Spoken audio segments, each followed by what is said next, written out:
Welcome back. Today we're going to talk about the exponential mechanism. The exponential mechanism is one of the most important tools in differential privacy, and it's due to McSherry and Talwar from 2007.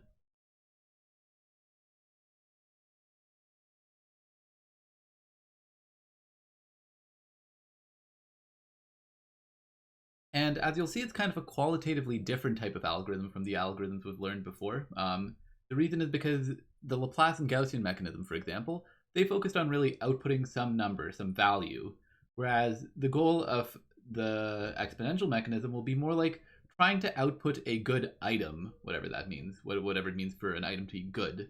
But we'll get into that. In particular, let's start by considering an example, which is the setting which we'll call a digital goods auction. This might sound kind of fancy and technical, but you'll see it's nothing really too crazy. In particular, a digital goods auction just means that there's a seller who has a digital item, meaning that each item costs them $0 to produce.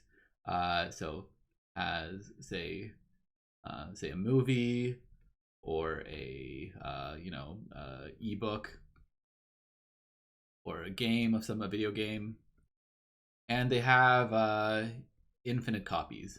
In the sense that they can just print it. They don't have to even print anything. They can just give you the code for it. So their marginal cost is 0 per item for them to sell, and then there's n buyers. Each one wants a copy of the item, whatever it is. Let's say the movie, and they have some valuation. So they have a value VI for the item. So the question here is, how much should the seller set the price of this item to be in order to maximize the revenue? So what does it mean that their value is VI? So the seller is going to choose a price. They choose a price P. And then you can see the buyer, they have a choice to make when they're presented with this price P. Well, they're going to have to choose whether or not to buy the item based on the price. And you can see that it's pretty easy that they'll they'll buy it if their value is greater than the price. So if VI is greater than the price, then that means their value is greater than the price, and so they'd benefit from purchasing it. And then else not. Otherwise, they don't do anything. So you can see here, what is the revenue that the seller gets? How much money do they make from this type of setting? Well, they would receive the following amount of money. They would receive, in particular, so the revenue is equal to the sum of, I guess, P, where we're summing over all I, such that P is less than or equal to VI. Or equivalently, you can say this is equal to P times the sort of size of the set of I, such that P is less than or equal to VI. So like this term here is the set of P, the number of people who would buy it, and P is the price they would each pay for it, because they'll each pay the price. So this is a kind of maybe we're being a bit exhaustive here, but like what I'm trying to get across is that this is the setting, and it's not too complicated. Now, so the question is, how does the seller choose which price to sell things at? Well, one way they could do it is if they just had all the values, what they could do is just, look at all the values and look at all the possible prices and essentially optimize over the price P, which would maximize this term here. So that's one way they could do it. But as you can see, as you can probably imagine, this won't be very private in the sense that, perhaps if there's one person who's really rich and has a lot of money, and therefore they'd be willing to pay a lot for whatever this item is, then it could reveal whether they're in the data set or not. Things like that. So as such, the seller might want to choose this price P in a differentially private manner. Now, this is going to be qualitatively kind of different than the other settings we've looked at so far. You might be thinking, okay, just add noise to whatever price that they're going to set. You have some price, but you want to privatize it. Maybe add some Laplace noise or Gaussian noise. The point I'm going to try to get across in this next example is the fact that this price itself is very sensitive. Adding noise to this price could change the revenue a lot. And let's see what we mean by that. Suppose we had like n equals 3 buyers, and they have valuations like the vector v, let's say, is equal to 1, 1, 3, 0, 1. So the first individual has a value of $1 for the item, the next has a value of $1, and the next has a value of $3.01. So in this setting, what can we say about the revenue as a function of the price? Let's try to I'll try to flex my art skills here, and we'll see what we get. So this won't be perfect, but let's see what we can do. So this axis on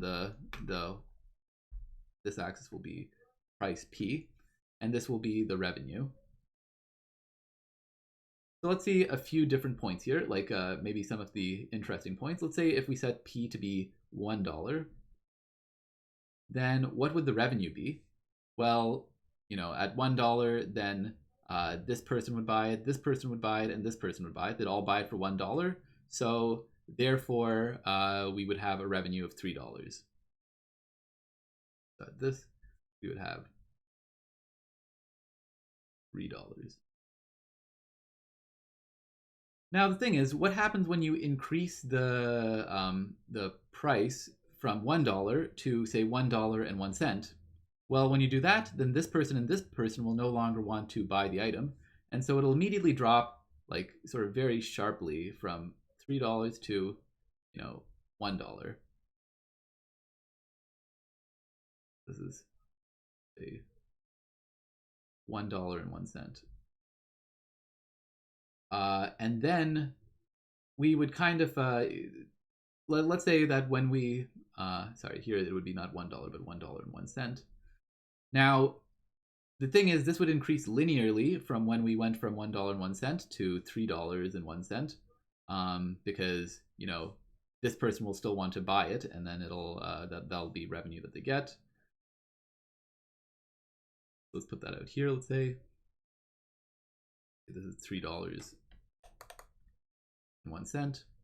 So it'll increase sort of linearly from here.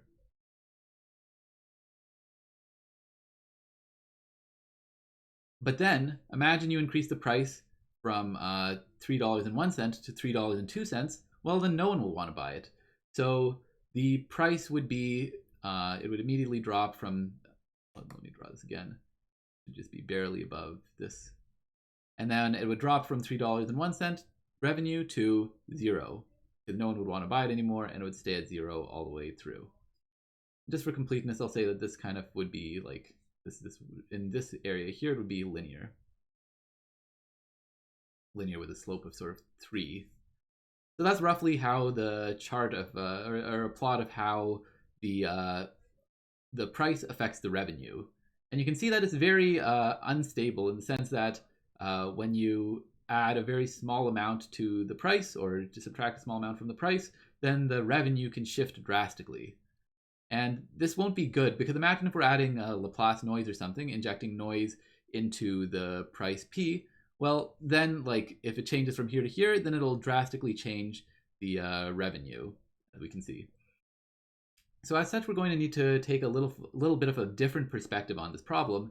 Instead, what we're going to do is we're going to think of these more as objects. It's still speaking high level for now. We're going to formalize this a bit in a little bit, but the idea is we're going to think of the prices P as objects rather than just values. And the idea is that, things like, values which are between, say, around here, like these will be like things here or in this subset of the domain. These will be sort of high value objects, in the sense that, if we get an object here, that'd be great, because we'd get close to the maximum possible revenue. Whereas, things in this area here, or in, say, this area here, these would be, say, low value objects. And the idea or the hope of the exponential mechanism is there a way we can select an item from this overall set of items where the items are the set of possible prices. So is there a way we can choose a good price from the set of prices, which would get us high revenue? That's at a high level talking about what our goal is. So let's make it a little bit more precise and define the setup. So the exponential mechanism is going to take in as input 3 different things. So there's going to be 3 things that it needs. One is the data set. And as usual, we're going to denote this as x and use this as, an x to the n. So that's our domain, and there's n things. Then the next thing we're going to need is a set of objects. This might be a little bit more arcane. But let's call this like some set h, calligraphic h. And then the third thing we're going to need is a score function.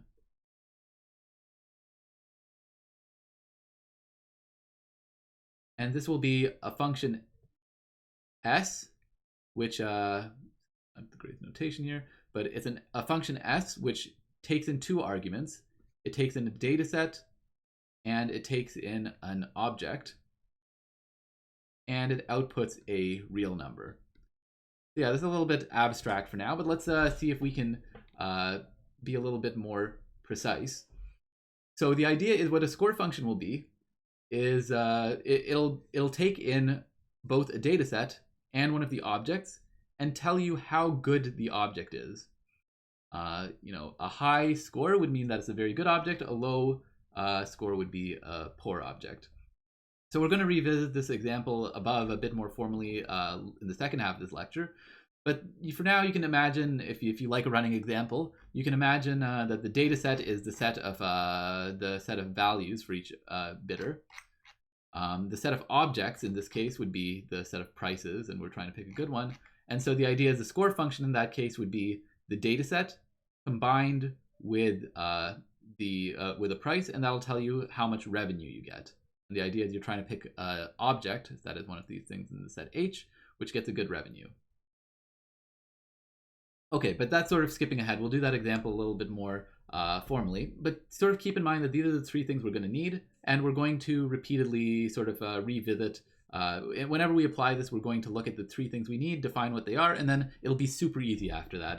The exponential mechanism is very simple. It might be a bit tough to get the setting, but once you get it, it's very simple and powerful.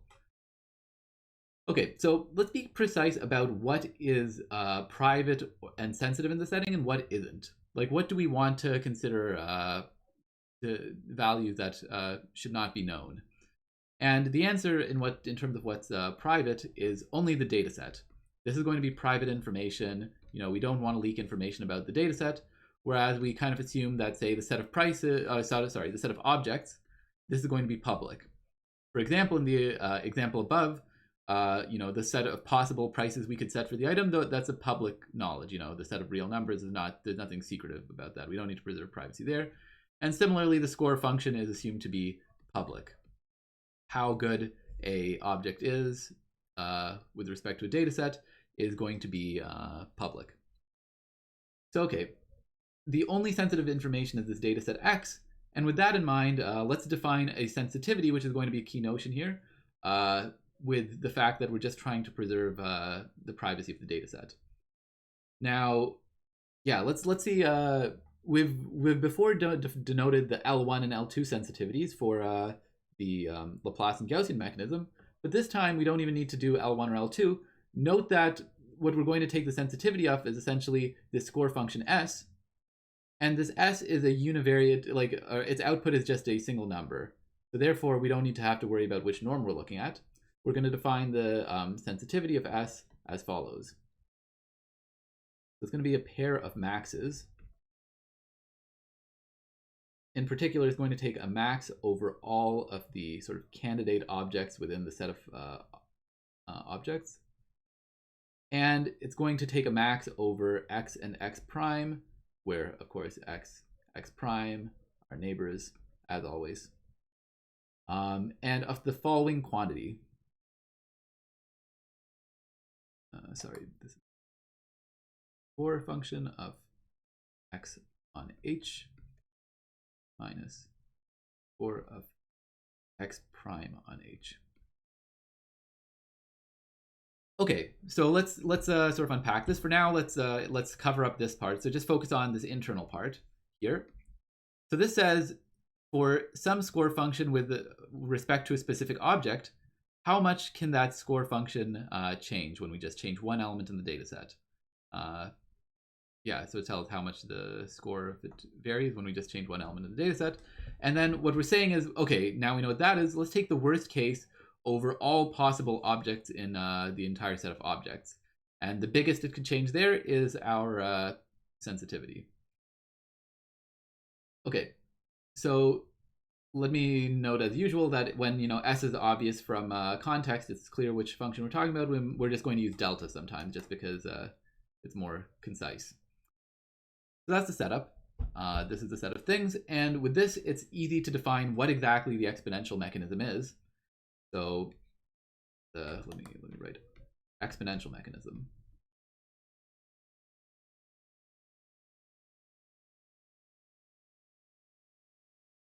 So it takes the following. We're going to call it ME for mechanism exponential. Is given inputs, basically the exact thing above. It's given a data set, it's given a set of objects, and it's given a score function. And what it does is it outputs a single item. It will output, say, item H, which is in the set H, with probability of the following, with probability proportional to exp of epsilon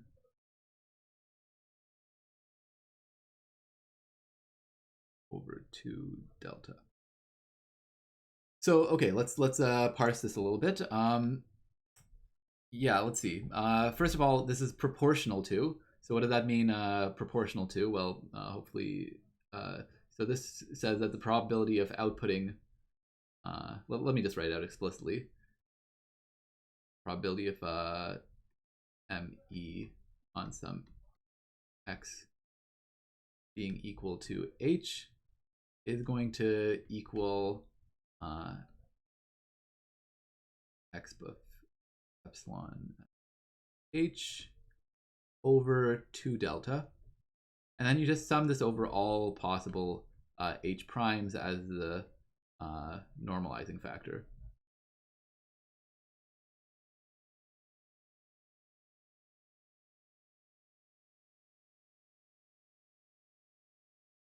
So, but yeah, as you can see, there's a bit of a mouthful to say, so instead we just often say proportional to the numerator, because that's all we really need.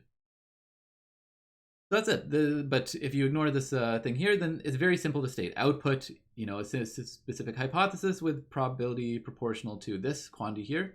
And let's see a few things here. So we can see that, for example, if the score function is large for a specific h, then in fact the probability will be increased because it'll push this term way up. On the other hand, if the sensitivity is large, then it'll counteract that by sort of pushing it more to a uniform distribution. And similarly, if epsilon is small, then it'll also shrink this closer to a uniform distribution. So that's sort of some intuition as to how the parameters sort of will affect this. But again, it's very simple, just proportional to exp of this quantity here. Let me comment one thing on computation. This is kind of unclear. Like, it's nice when it's okay when you have a discrete set which is not too large, because you can literally compute this probability for each element.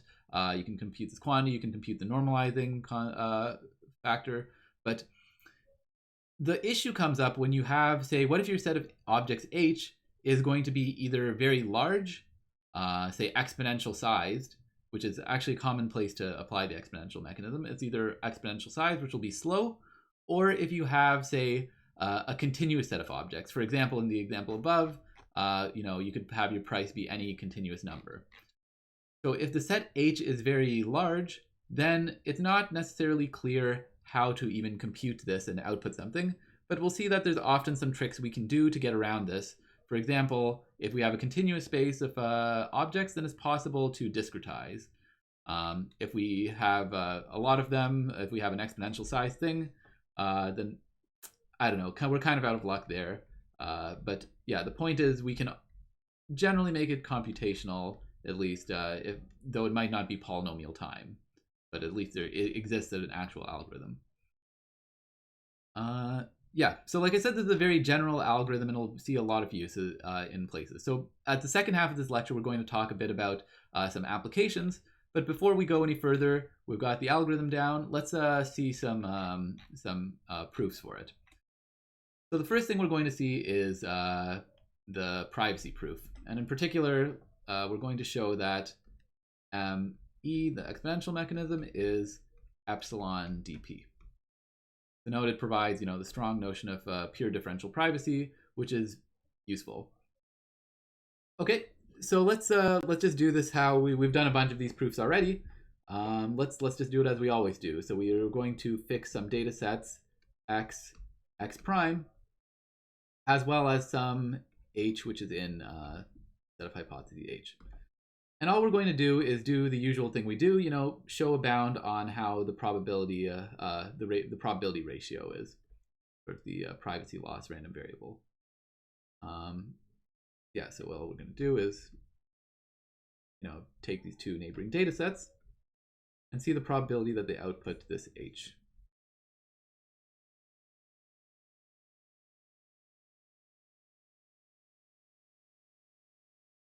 Okay. Now, there's going to be a bit of a mouthful, but let's write these two probabilities out. So, yeah, it's going to be a pretty big expression. But just so we all get it, let's do it fully. So, it's just literally writing it out. So this might just take a while, but...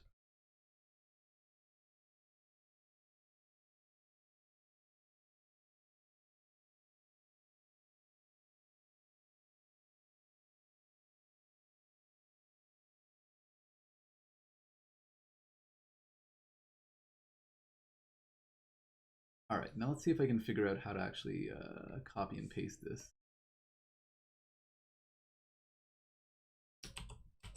Oh, great. That saves me a lot of time because it's going to be pretty similar.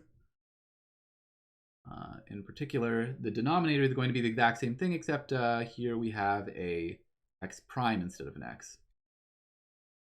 So, okay, that's a bit of a mess, but let's try to simplify this a bit. So first of all, we're going to collect these two terms here.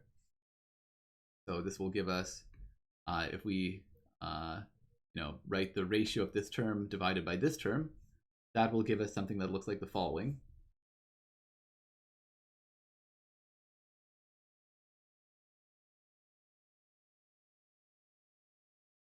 So just sort of what we're going to do is divide this by this and then subtract this because it's in the denominator, and it'll end up giving us the following term.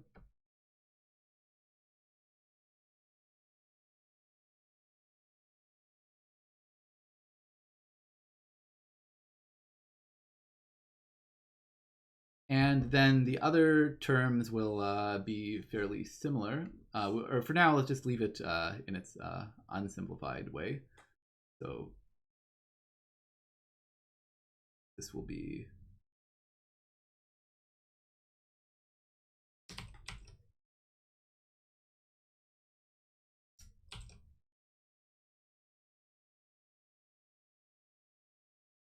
like this.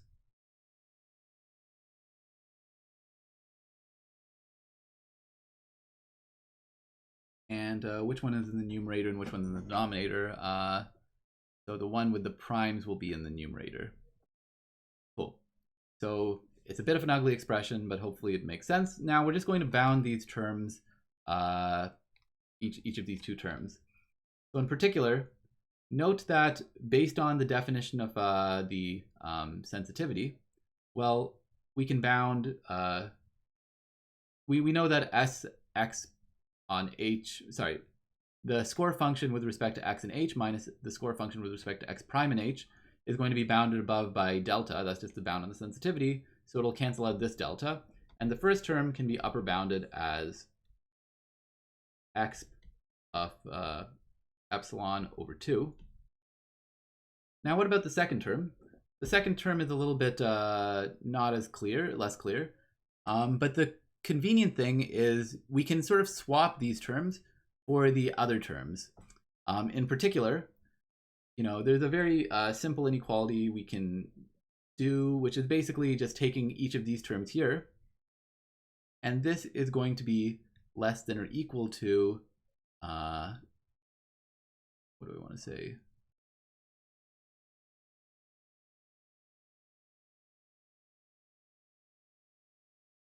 It should just be less than or equal to, basically, the same term here. Right, it's getting a bit out of hand. Let me write it here.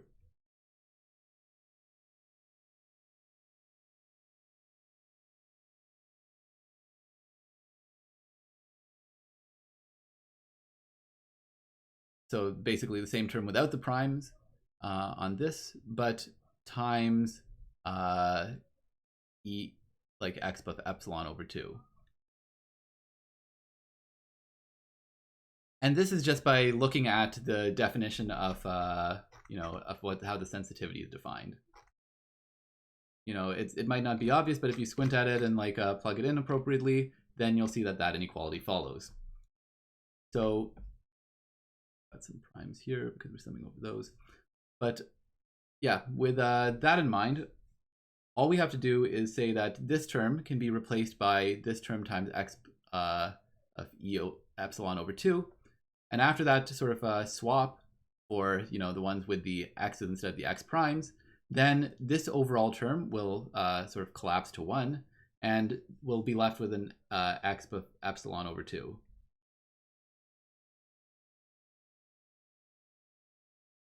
So this term just comes in just by doing this sort of term-wise swap for one term for the other.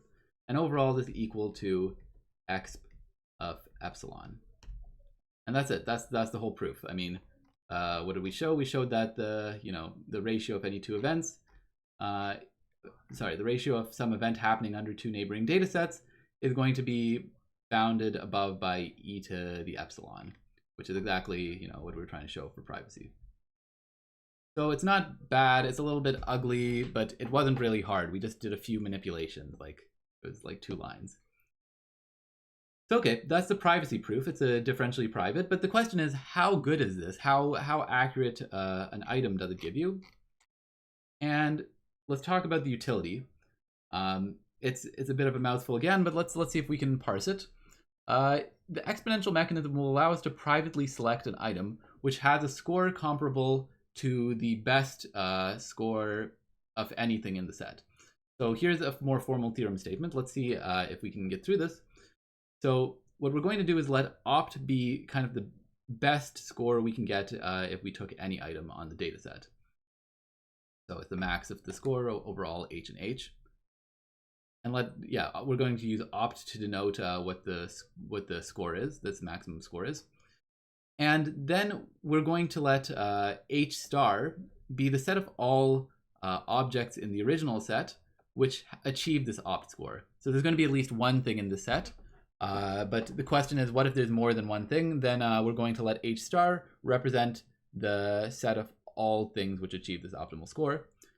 And then with these two things defined, then the score of the item output will be good. And what do we let's see what do we mean by good? Well, this the statement here says the probability that the score will be small is small. So how small is this term here? Well, it says start with the best possible score we could have gotten, and then subtract out this kind of arcane quantity here.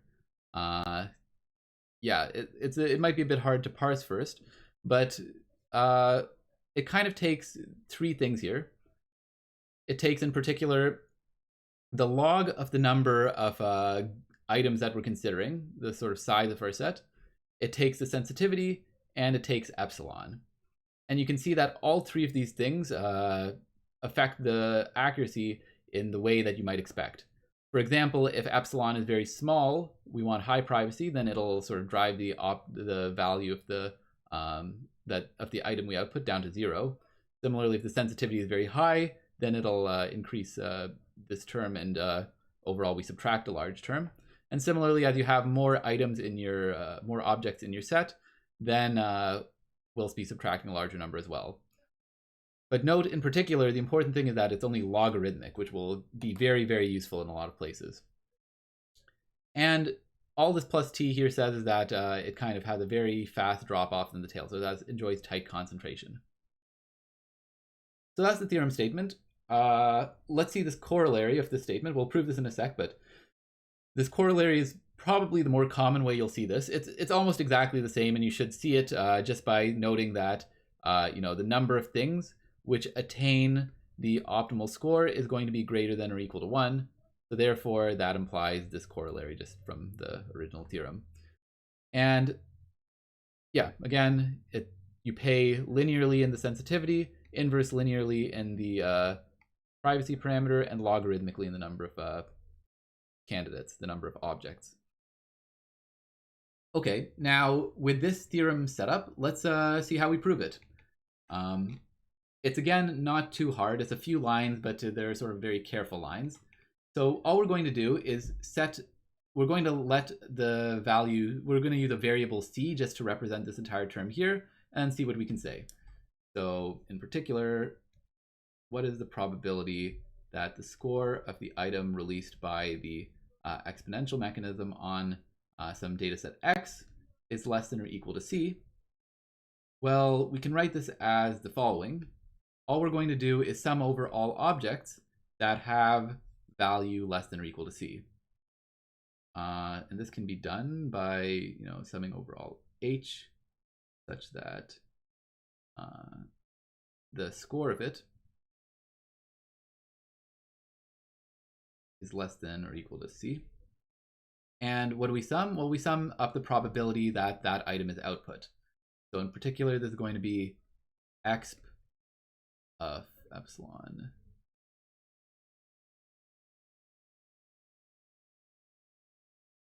and in the denominator we're going to have the normalizing term, which will be, I guess, important here. We'll have to actually analyze it carefully. This is just going to be the same thing.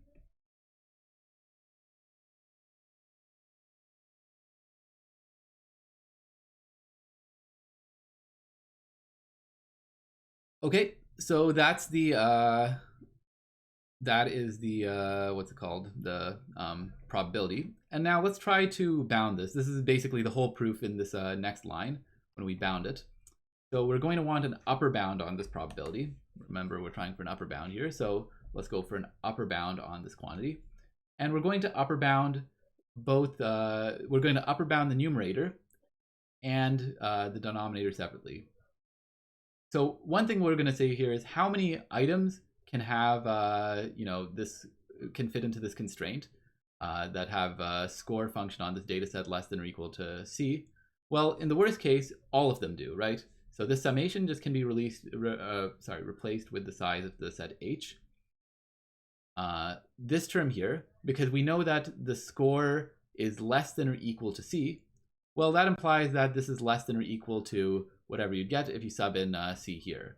So the numerator is going to be less than or equal to exp epsilon c over 2 delta. And now the last remaining thing is this denominator. Well, here, because we're going for the denominator, we want a lower bound on this, and we can do this by just looking at the other condition we have. In particular, remember that we had a condition on how many things have the optimal score and what the optimal score is. So essentially, we're just going to only count the things which fall into the set H star. And that'll be a lower bound on this quantity.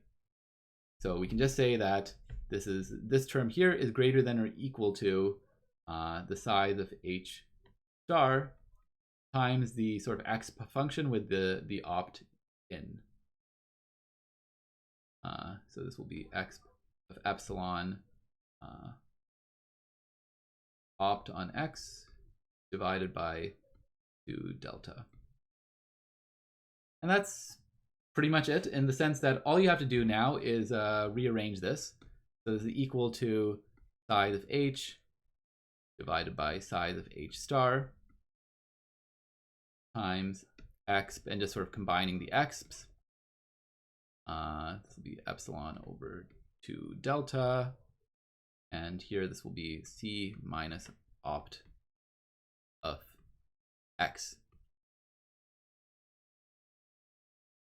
And I claim this is it. All you have to do is, remember, we have this probability that the score function is less than c, and we have an expression here. Now, I claim that if you sort of just pattern match here, so if you set c equal to this quantity here, then in fact, the desired inequality will hold. And I'm not going to sort of plug that in for you, but you can just sort of check, the opt cancels the opt, and the scaling cancels the scaling. It takes the log, cancels the exp, and so on. So that's essentially the proof of the utility. As you can see, it was, again, fairly easy. All we had to really do was make these two careful observations about how we upper bound this term and how we lower bound this term, and that was it. Really 2-line proof. So yeah, that's it to the exponential mechanism. That's all you had to do. There were just 2 proofs, utility and privacy. And now, after this, we've got a very powerful tool. In the next segment of this lecture, we'll see how we can apply the exponential mechanism to solve problems in a variety of settings. You've actually already seen one application already, so we'll revisit that when we come back.